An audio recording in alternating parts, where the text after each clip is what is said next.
Just as Claire was beginning to accept her role as Lord John Grey's bride, Jamie Fraser barged through her bedroom door in Outlander Season 7, Episode 11. Naturally, this shocked both Claire and Lord John, and after Claire hurried into her second husband's arms, her third husband asked incredulously how Jamie was still alive. Jamie explained that the ship was scheduled to leave in the evening on the day of departure, and he had put his name on the register for the ship lost at sea. However, the skipper took advantage of the favorable weather and departed early. Jamie's possessions were on the Utopian when it went down at sea, even if he wasn't. It's still unknown what else Jamie has been doing during this time, but he chose to board a different boat and head for the Americas. At the conclusion of Outlander Season 7, Episode 11, Jamie was being pursued by some British soldiers, but it was unclear why they were doing so. The sudden arrival of a supposed dead rebel in Philadelphia likely made him a magnet right away. This would also explain why Jamie pretended to be holding Lord John at gunpoint, since he didn't want his loyalist friend to be thought of as a rebel sympathizer.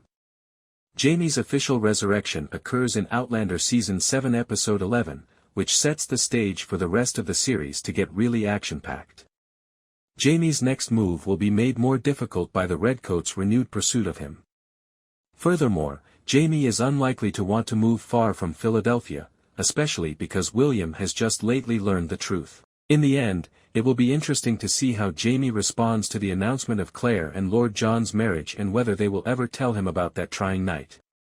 A few other minor tales that will also be mentioned in subsequent episodes were mentioned in Outlander Season 7, Episode 11.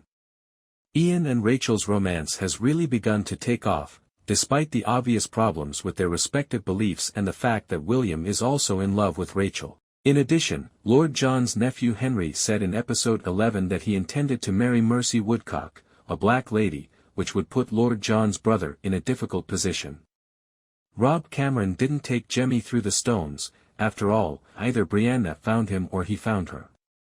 While Episode 11 of Outlander Season 7 concentrated on the 1770s, Brianna's story from the 20th century also garnered a lot of attention. She was lucky that Rob Cameron came up at Lallybroch with little Mandy while Roger and Buck rummaged through the stones. The man revealed that instead of actually taking Jemmy back in time, he had attempted to convince the child to tell him where the Jacobite money was so they could look for it now. Cameron returned to Lallybroch with the intention of kidnapping Brianna as well, but he was struck unconscious instead.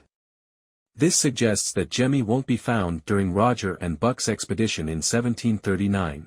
However, this does not mean that they arrived at this juncture in history without a purpose. After his father, Jerry Mackenzie, disappeared during World War II and was believed dead, Roger is now closer than ever to discovering the truth about him. When it becomes out that Jerry did, in fact, go through the stones to 1739, Roger in Outlander Season 7 has to figure out exactly what happened to him.